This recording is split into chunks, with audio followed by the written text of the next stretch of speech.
Apa makanan yang biasanya korang makan?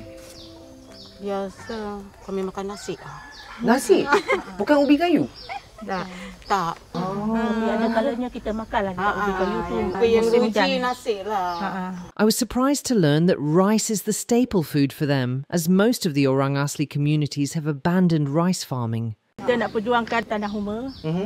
Contohnya lah kalau kita tak perjuangkan, nanti cucu cicit kita dia orang tak tahulah. Macam tu. Kan?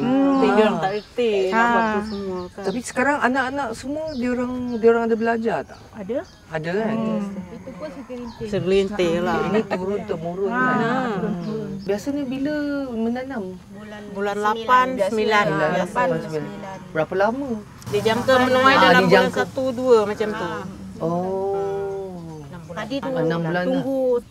Jadi yang padi Huma tu ada dijual kat luar ke tak? Asalnya tak ada. Tak ada. Cuma untuk sendiri. Tapi kebanyakan banyak orang nak beli lah sekarang ni. Padi beras tu. Sebab Banyaknya organik kan. Organik Baja, baik. tak guna racun semua kan. Bagus. Dari sini jauh. Sebab saya